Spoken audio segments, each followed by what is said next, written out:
दोस्तों अमेरिका में left group नाम से ना एक संगठन है जो अभी पूरा एक ट्रेंड चला रहा है कि cancel Trump birthday parade now. अब ये जैसे ही ये चला तो अब पूरे सोशल मीडिया में बाढ़ आ गई और इसको अभी जानकारी मिलने तक 23,000 लोगों ने इसको मतलब कंफर्म भी कर दिया है, लाइक कर दिया है। और इसके बाद अमेरिका में एक सामाजिक और राजनीतिक बहस शुरू हो गई। सबसे पहले हम लोग समझ लेते हैं कि इसका जड़ कहां पर है, किस कारण विवाद होता है, विवाद को समझ लेते हैं। बात दरअसल ये है ना कि 4 जुलाई 1776 को अमेरिका आजाद हुआ और उस वक्त सैन्य परेड कराया गया था और सैनिकों के सम्मान में उसी साल पहला कराया गया और हर साल सैनिकों के सम्मान में सैन्य परेड कराया जाता है। अब 1776 से अगर गिना जाएगा तो 1776 से अगर देखा जाएगा तो 2025 में 250वें नंबर का सैन्य परेड होगा। अब ट्रंप क्या कह रहे हैं ना कि सैनिकों के सम्मान में, सैनिकों के बलिदान में हम एक परेड करा रहे हैं, लेकिन विवाद यहां उठा है। ये उन्होंने ये परेड कराने का दिन 14 जून 2025 को चुना है। अब आपको बता दूं 14 जून को ट्रंप का 79वां बर्थडे है, मतलब 79 नंबर का उनका बर्थडे है। मतलब इन्होंने अपने जन्मदिन पर ही ये परेड को चुना है, यही से विवाद का कारण बना। लोग कह रहे हैं कि 4 जुलाई को चुनते या कोई और दिन चुनते, आप अपने बर्थडे सेलिब्रेट करने के लिए देश की इतनी बड़ी चीज को आप मतलब उपयोग करेंगे, ये सब लेकर विवाद बना हुआ है। अब हम लोग देख लेते हैं कि इसमें खर्च कितना आएगा और क्या क्या चीज इसमें लग रहा है, कौन कौन मतलब देश की मशीनरी लग रही है।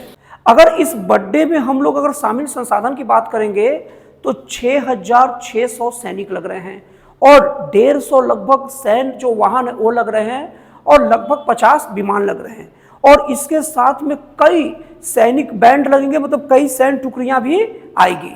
और यह अमेरिका की राजधानी वाशिंगटन में पेंटागन से लेकर नेशनल मॉल तक जाएगा और इस बीच में एकदम ताबड़तोड़ पटाखे फूटेंगे और एकदम नाच गाना सब चलेगा। सारा चीज का इंतजाम इन्होंने करके रखा है। इसीलिए लोग कह रहे हैं कि ये अपना बर्थडे सेलिब्रेशन करने के लिए राष्ट्र की संपत्ति का दुरुपयोग कर रहे हैं। अब हम लोग देख लेते हैं कि इसमें ट्रंप का क्या कहना है, ट्रंप के समर्थकों का क्या कहना है और ट्रंप के विरोधियों का क्या कहना है। सबसे पहली बात, इसको लेकर ट्रंप का साफ साफ कहना है कि मैं देश के उन सैनिकों के सम्मान में ये परेड करवा रहा हूं जो देश के लिए बलिदान हुए 250 सालों में अमेरिका को बनने के बाद। और उसके बाद इन्होंने ये भी कहा कि मैं इसको विश्व कप और ओलंपिक जो खेल होता है उससे भी भव्य बनाकर रहूंगा। अब ट्रंप के सपोर्टर बोल रहे हैं कि ये तो ठीक है, तो देशभक्ति के लिए किया जा रहा है, गलत क्या है। लेकिन ट्रंप के विरोधी बोल रहे हैं कि ये सब केवल अमेरिकी राष्ट्रपति डोनाल्ड ट्रंप अपने निजी जन्मदिन के लिए पूरा संसाधनों को इस तरीके से बर्बाद कर रहे हैं। और वो भी बोल रहे हैं कि 14 जून ही क्यों चुन रहे भाई ऐसे दिन के लिए। और दोस्तों अगर हम लोग इस पर हो रहे खर्चे की बात करेंगे तो अनुमान है कि इसमें खर्चा 25 से 45 मिलियन अमेरिकी डॉलर तक होगा। और आपको बता दूं कि 2018 में भी ट्रंप इस टाइप के परेड करवाने की कोशिश किए थे लेकिन सफल नहीं हो पाए थे, तो वो अपना सपना अपने राष्ट्रपति के पहले कार्यकाल में करवा रहे हैं। और उस वक्त अनुमान लगाया गया था कि लगभग 92 मिलियन डॉलर, मतलब 92 मिलियन डॉलर अमेरिकी डॉलर जो रहेगा वो उनके ऊपर खर्च होगा वो परेड में। तो दोस्तों इस तरीके से ऐसा प्रतीत हो रहा है ना कि ट्रंप को लगता है कि क्या पता मैं राष्ट्रपति रहूं न रहूं। होता है ना कि कोई ऐसा पद मिलता है तो आदमी सोचता है कि आज ही सारा कुछ कर दें, एक साल में सारा अपना भड़ास ट्रंप मिटा लेना चाह रहे हैं।